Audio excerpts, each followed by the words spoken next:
Public authority എന്താണെന്നാണ് പറഞ്ഞത്. അപ്പോൾ കഴിഞ്ഞ ക്ലാസ്സിൽ നമ്മൾ പറഞ്ഞ് പബ്ലിക് അതോറിറ്റി എന്ന് പറഞ്ഞിട്ടുണ്ടെങ്കിൽ it is any authority or body or institution or self government established or constituted. Government സ്വമേധയാ തന്നെ എസ്റ്റാബ്ലിഷ് ചെയ്തിരിക്കുന്ന, അവർ തന്നെ രൂപകൽപ്പന ചെയ്തിരിക്കുന്ന അതോറിറ്റിയാണെന്ന് പറയുന്നത് പബ്ലിക് അതോറിറ്റി എന്ന് പറയുന്നത്. By or under the constitution, ഭരണഘടനയ്ക്ക് അനുസരിച്ചിട്ടായിരിക്കാം. By any other law made by parliament നിയമത്തിനനുസരിച്ചിട്ടായിരിക്കാം. By any other law made by state legislator, സംസ്ഥാന ലെജിസ്ലേഷൻ്റെ കീഴിൽ വരുന്ന നിയമത്തിനനുസരിച്ചിട്ടായിരിക്കാം. By notification issued or order made by the appropriate government and includes any body owned, controlled or substantially financed non-government organization substantially financed directly or indirectly by funds provided by the government. Notification കൊടുക്കുന്നത് government ബന്ധപ്പെട്ട ഓർഡറുകൾ കൊടുക്കുന്നതായിരിക്കാം, അല്ലെങ്കിൽ സ്വന്തം government നിയന്ത്രണത്തിൽ വരുന്നതായിരിക്കാം, അല്ലെങ്കിൽ അവർക്കായിട്ട് fund ആരായിരിക്കും നൽകുന്നത്, government ആയിരിക്കും നൽകുന്നത്. അപ്പോൾ അത്തരത്തിലുള്ളതിനെ എന്തെന്ന് പറയുന്നത് നമ്മളിത് പബ്ലിക് അതോറിറ്റി എന്ന് പറയുന്നത്. പബ്ലിക് അതോറിറ്റി രണ്ട് ബോഡീസായാലും രണ്ട് ഡിപ്പാർട്ട്മെൻറ്റ്സ് ആയാലും രണ്ടായിട്ടാണ് ക്ലാസിഫൈ ചെയ്തിരിക്കുന്നത് ഗവൺമെൻറ് അടിസ്ഥാനത്തിൽ. RTI in India, central information കമ്മീഷനും സ്റ്റേറ്റ് ഇൻഫർമേഷൻ കമ്മീഷണറുമാണ് പറയുന്നത്. അതിൽ സെൻട്രൽ ഇൻഫർമേഷൻ കമ്മീഷൻ എന്ന് പറഞ്ഞിട്ടുണ്ടെങ്കിൽ who heads all central government departments and ministries with their own public information officers who are directly under the president. Central government ഡിപ്പാർട്ട്മെൻറ്റും അതിന് കീഴിലുള്ള മിനിസ്ട്രീസുമാണ് വരുന്നത്. അപ്പോൾ അവരുമായി ബന്ധപ്പെട്ട പബ്ലിക്കായി ഇൻഫർമേഷൻസ് പ്രൊവൈഡ് ചെയ്യുക എന്നുള്ളതാണ് എന്ന് പറയുന്നത് CICയുടെ ഉദ്ദേശമായിട്ട് പറയണത്. ഇത് ആരുടെ കീഴിലാണ് വരുന്നത്? പ്രസിഡന്റ് നേരിട്ടുള്ള നിയന്ത്രണത്തിലായിരിക്കും സെൻട്രൽ ഇൻഫർമേഷൻ കമ്മീഷൻ വരുന്നത്. രണ്ടാമത്തെ പബ്ലിക് അതോറിറ്റി എന്ന് പറഞ്ഞിട്ടുണ്ടെങ്കിൽ സ്റ്റേറ്റ് ഇൻഫർമേഷൻ കമ്മീഷണറാണ് പറയുന്നത്, സ്റ്റേറ്റ് പബ്ലിക് ഇൻഫർമേഷൻ ഓഫീസർ. എല്ലാ സ്റ്റേറ്റ് ഡിപ്പാർട്ട്മെൻറ്റ്, സംസ്ഥാനത്തിലെ ഡിപ്പാർട്ട്മെൻറ്റുകൾ, മന്ത്രിമാർ അല്ലെങ്കിൽ മന്ത്രിസഭാ മന്ദിരങ്ങൾ, ഇതൊക്കെ എന്തിനാണ് വരുന്നത്? സ്റ്റേറ്റ് ഇൻഫർമേഷൻ കമ്മീഷണറിലാണ് വരുന്നത്. പിന്നെ ഇതിൻ്റെ ഉത്തരവാദിത്തം വന്നതായിരിക്കാണ് സ്റ്റേറ്റ് ഗവർണേഴ്സ് ആയിരിക്കും ഇതിനെ കൺട്രോൾ ചെയ്യുന്നത്.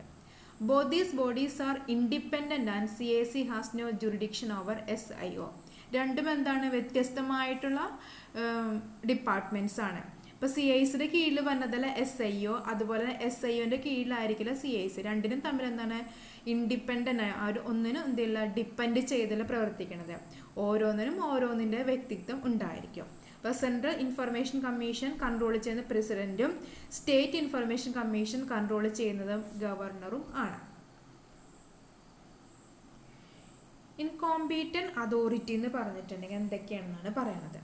Appropriate government organizations liable to provide information are. ഏത് ഗവൺമെൻറ് ഓർഗനൈസേഷനാണ് ഇൻഫർമേഷൻ കൊടുക്കാനായി ബില്ലിംഗ് ആയിട്ടുള്ളതിന് കൊടുക്കേണ്ട ഡിപ്പാർട്ട്മെൻറ്റുകൾ ഏതൊക്കെയാണെന്നാണ് പറയുന്നത്. All government agencies, whether they are under a state government or the center, come under the purview of the Act. അതെല്ലാ government ഏജൻസീസും state government കീഴിലുള്ളതായിരിക്കട്ടെ, central government കീഴിലുള്ളതായിരിക്കട്ടെ, ഇതെല്ലാനും എന്തിൻ്റെ നിയന്ത്രണത്തിൽ വരുന്നതാണ്? റൈറ്റ് ടു ഇൻഫർമേഷൻ ആക്ടിൻ്റെ നിയന്ത്രണത്തിൽ വരുന്നതാണ്. ഏതൊക്കെയാണെന്നാണ് പറയുന്നത്. മുനിസിപ്പാലിറ്റീസ് ഉണ്ട്, പബ്ലിക് സെക്ടർ യൂണിറ്റ്സുകളുണ്ട്, എല്ലാ ഗവൺമെൻറ് ഡിപ്പാർട്ട്മെൻറ്റ്സും ഉണ്ട്, എല്ലാ മിനിസ്ട്രീസും, സ്റ്റേറ്റ് ആയാലും സെൻട്രൽ ഗവൺമെൻറ് എല്ലാ മിനിസ്ട്രീസും വരുന്നുണ്ട്, ജുഡീഷ്യറി നിയമവ്യവസ്ഥ വരുന്നുണ്ട്, government owned companies, government universities, government schools and all agencies under state and central government all are come under the purview of RTI. ഇപ്പം തന്നെ ഗവൺമെൻറ് കീഴിൽ വരുന്ന എല്ലാ ഏജൻസീസും, സംസ്ഥാനത്തായിക്കോട്ടെ സെൻട്രൽ ഗവൺമെൻറ് കീഴിൽ വരുന്നതായിരിക്കും. ഇതെല്ലാവരും എന്തിന് കീഴിൽ വരുന്നതാണ്?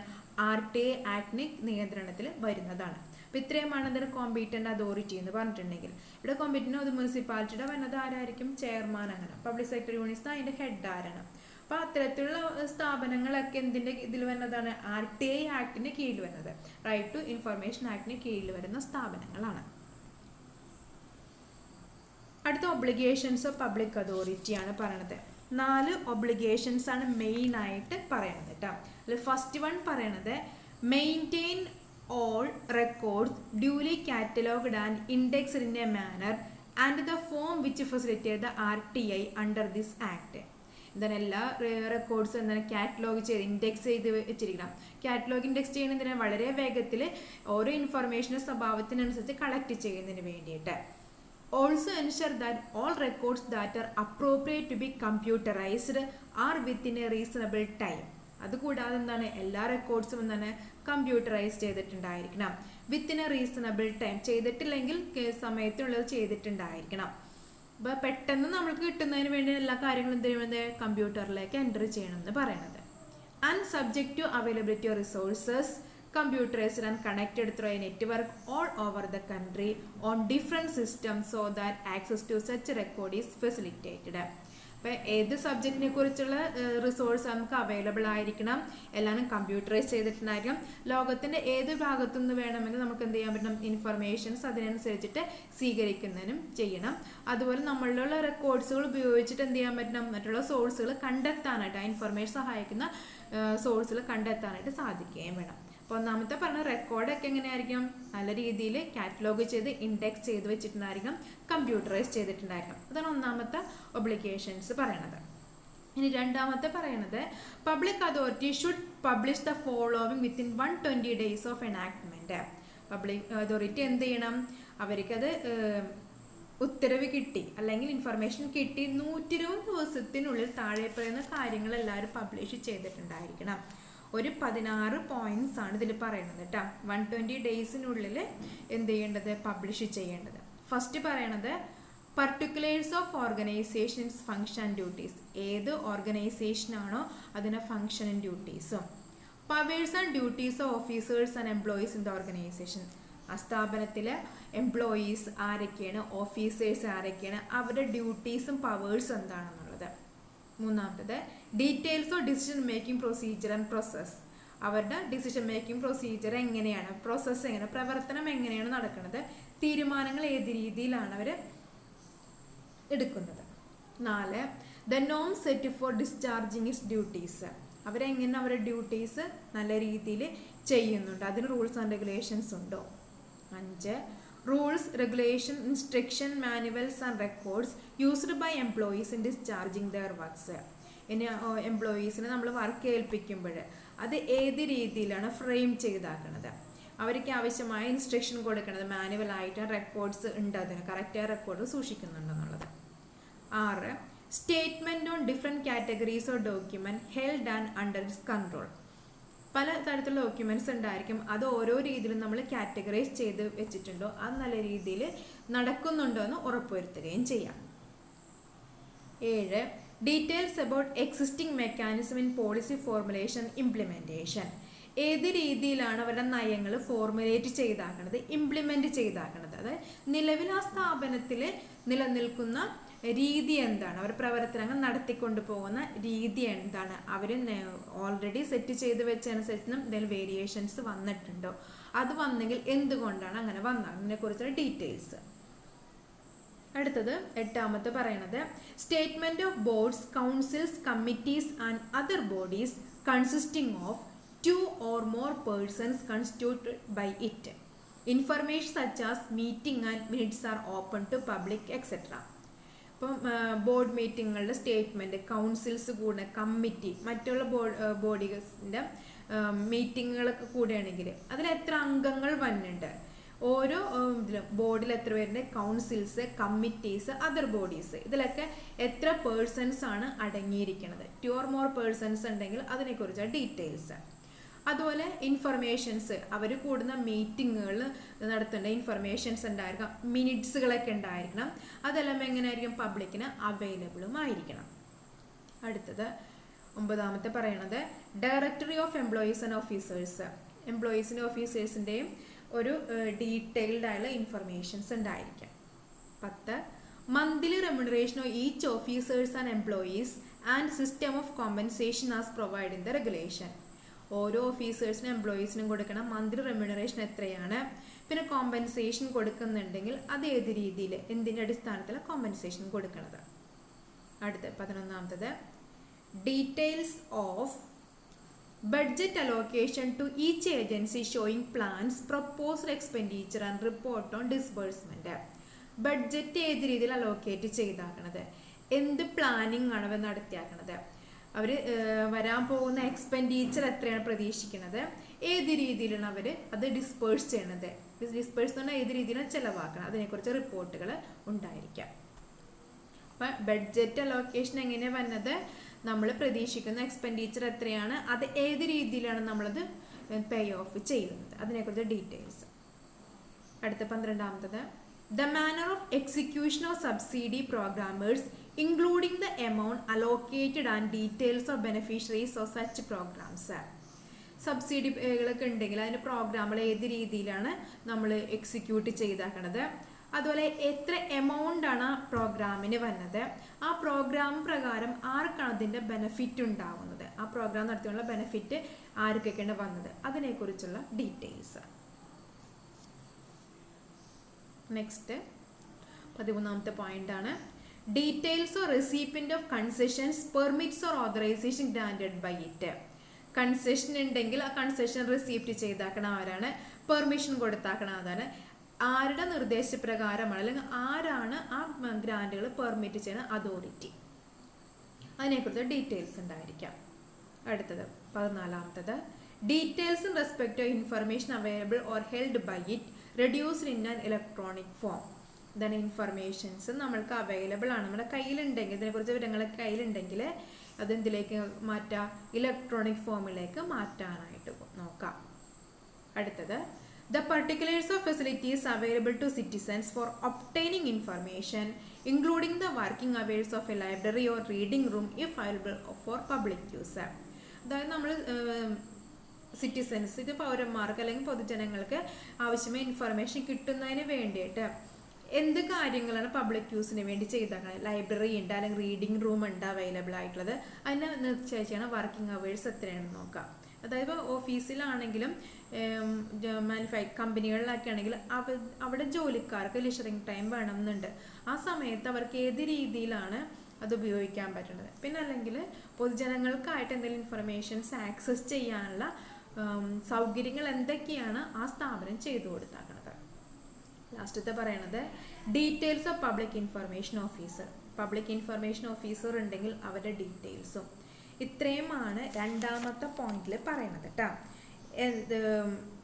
നമ്മൾക്ക് ഇൻഫർമേഷൻ കിട്ടി, എനാക്ട്മെന്റ് എന്ന നിയമം നിലവിൽ വന്ന് 120 ദിവസത്തിനുള്ളിൽ പബ്ലിക് അതോറിറ്റി പബ്ലിഷ് ചെയ്യേണ്ട കാര്യങ്ങളാണ് പറഞ്ഞത്. ഇനി 4ാമത്തെ ഒബ്ലിഗേഷൻസ് പറയണത് publish and relevant facts while formatting important policies on announcing the decisions which affects public. എന്താണ്, പബ്ലിക്കിനെ അഫക്റ്റ് ചെയ്യുന്ന എന്തെങ്കിലും തീരുമാനങ്ങൾ എടുത്തിട്ടുണ്ടെങ്കിൽ അത് എന്ത് ചെയ്യുക, റെലവൻറ്റ് ഫാക്ട്സുകൾ, അതിന് റെലവൻ്റ് എന്ന് പറഞ്ഞിട്ടുണ്ടെങ്കിൽ വിശ്വസിക്കാൻ പറ്റുന്ന കാര്യങ്ങളാണെങ്കിൽ എത്രയും പെട്ടെന്ന് എന്ത് ചെയ്യുക, പബ്ലിക്കിലേക്ക് എത്തിക്കാനായിട്ട് നോക്കാം. ലാസ്റ്റത്തെ പറയണത് provide reason for its administrative or quasi judicial decision to affected persons. എന്താണ്, അഡ്മിനിസ്ട്രേറ്റീവിൻ്റെ അല്ലെങ്കിൽ ജുഡീഷ്യലിൻ്റെ തീരുമാനങ്ങൾ അത് അഫക്റ്റ് ചെയ്യുന്ന വ്യക്തികൾ ആരാണോ അവർക്ക് അത് മനസ്സിലാക്കി കൊടുക്കുകയും ചെയ്യും, എന്തുകൊണ്ടാണ് അവർ അഫക്റ്റ് ചെയ്യണമെന്ന് വ്യക്തമാക്കി കൊടുക്കുകയും വേണം. ഈ 4 ഉത്തരവാദിത്തങ്ങളാണ് ഇതിനുള്ളത്, പബ്ലിക് അതോറിറ്റിക്ക് ഉള്ളത് കേട്ടോ. ഒന്നാമത്തെ എന്താണ്, റെക്കോർഡ്സുകളൊക്കെ അപ് ടു ഡേറ്റ് ആയിട്ട് മെയിൻറ്റെയിൻ ചെയ്ത് വെക്കുക, കമ്പ്യൂട്ടറൈസ് ചെയ്യുക. 2ാമത്തെ പറഞ്ഞ എന്താണ്, ഒരു ഇൻഫർമേഷൻ കിട്ടിയിട്ടുണ്ടെങ്കിൽ താഴെ അത് ഏതിനെ കുറിച്ചായിട്ടുണ്ടെങ്കിൽ അത് 120 ദിവസത്തിനുള്ളിൽ എന്ത് ചെയ്യണം, അവർക്കത് ഇൻഫർമേഷൻ പ്രൊവൈഡ് ചെയ്തിട്ടുണ്ടായിരിക്കണം, അത് പബ്ലിഷ് ചെയ്തിട്ടുണ്ടായിരിക്കണം.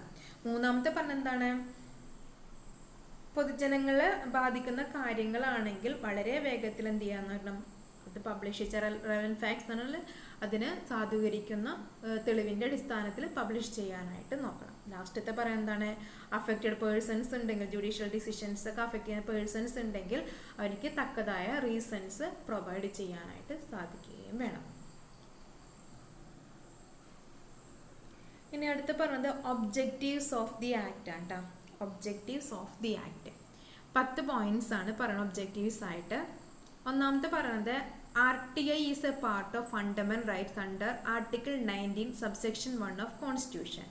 എന്താണ്, ആർട്ടിക്കിൾ 19 സബ്സെക്ഷൻ 1 പ്രകാരം RTI എന്തായിട്ട് കൺസിഡർ ചെയ്യുന്നത്, ഫണ്ടമെന്റൽ റൈറ്റ്സ് ആയിട്ടാണ് കൺസിഡർ ചെയ്യുന്നത്. That is the article says that every citizen has freedom of speech and expression. ഈ ആർട്ടിക്കിൾ പ്രകാരം പറഞ്ഞ എന്താണ്, എല്ലാ പൗരന്മാർക്കും സംസാരിക്കുന്നതിനും അവരുടെ അഭിപ്രായങ്ങൾ എക്സ്പ്രസ് ചെയ്യുന്നുള്ള അവകാശം ഉണ്ട്. രണ്ടാമത്തത് to empowers every citizen to seek an information from the government.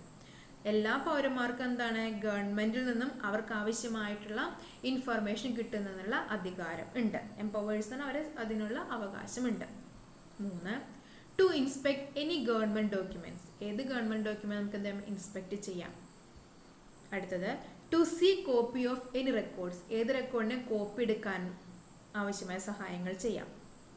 5 to inspect any government work. ഏത് ഗവൺമെൻറ് വർക്ക് നമുക്ക് ഇൻസ്പെക്ട് ചെയ്യാനുള്ള അവകാശമുണ്ട്. 6th point to take sample of material used for any work. ഏത് വർക്കിന് ഉപയോഗിക്കുന്ന മെറ്റീരിയൽ സാമ്പിൾ നമ്മൾക്ക് ശേഖരിക്കുന്നതിന് അല്ലെങ്കിൽ നോക്കുന്നതിന് അവകാശമുണ്ട്. 7th point two promote transparency and accountability in the working of government. തന്നെ ഗവൺമെൻറ് പ്രവർത്തനം എപ്പോഴും സുതാര്യമായിരിക്കണം, വിശ്വാസ്യത ഉള്ളതാണെന്ന് ഉറപ്പുവരുത്തണം. 8 ടു റെഗുലേറ്റ് ദ കറപ്ഷൻ. എന്ത് ചെയ്യണം, അഴിമതിയെ നിയന്ത്രിക്കുന്നതിനുള്ള അവകാശമുണ്ട്. 9 ഫോർ പ്രൊട്ടക്റ്റിംഗ് ഡെമോക്രസി. ജനാധിപത്യത്തെ അല്ലെങ്കിൽ ജനങ്ങളെ സംരക്ഷിക്കുന്നതിനുള്ള അവകാശമുണ്ട്. Last point to make citizen well equipped to keep necessary vigil on instruments of government. എന്താണ് സിറ്റിസൺ എന്തിനുപയോഗിക്കാൻ നമ്മൾക്ക് ഗവൺമെൻറ് പ്രവർത്തനങ്ങൾ നല്ല രീതിയിൽ നടത്തുന്നുണ്ടെന്ന് ഉറപ്പുവരുത്തുന്നതിന് വേണ്ടിയിട്ട് ആര് യൂസ് ചെയ്യുക, നമ്മൾക്ക് ഓരോ പൗരന്മാരെയും യൂസ് ചെയ്യുന്നതിനുള്ള അവകാശം എന്തിനുണ്ടോ RTA ആക്ട് ഉണ്ട്. ഇത്രയും ഒബ്ജക്റ്റീവ്സ് ആണ് എന്തിനു പറയുന്നത് RTA ആക്ടിന് പറയണത്. ഫണ്ടമെന്റൽ റൈറ്റ് ആണ് പ്രകാരം നമുക്ക് എന്താണ് freedom to speech and expression. രണ്ടാമത്തെ എന്താണ് empowers any citizen to seek information about government. മൂന്നാമത്തത് എനി ഗവൺമെൻറ് ഡോക്യുമെന്റ്സ് ഇൻസ്പെക്ട് ചെയ്യാം. To seek copy of any records. To inspect any government work. To take sample of materials for any work. To promote transparency and accountability in the working of government. To regulate corruption. For protecting democracy. To make citizens well equipped to keep necessary vigil on instruments of government. ഇത്രയുമാണ് ഇന്നത്തിൽ പറയണത് കേട്ടോ. അപ്പോൾ ആദ്യം പറഞ്ഞത് public authority എന്താണെന്ന് പറഞ്ഞ്, പിന്നെ പറഞ്ഞത് കോമ്പീറ്റൻ്റ് അതോറിറ്റി എന്താണെന്നുള്ളതാണ്, പിന്നെ obligation of public authority. 4 main points ആണ് വന്നത്. രണ്ടാമത്തെ പോയിന്റ്സിൽ ഒരു 16 കാര്യങ്ങൾ പറയുന്നുണ്ട്. അതെന്താണ്, നമ്മൾ നിർബന്ധമായിട്ടും പബ്ലിഷ് ചെയ്യേണ്ട ഡോക്യുമെൻറ്റ്സിനെ കുറിച്ച്. ലാസ്റ്റ് പറഞ്ഞത് objectives of the act. 10 points ആണ് ഇതിൽ വരുന്നത് ഒബ്ജക്റ്റീവ്സ് ആയിട്ട് വരുന്നത്.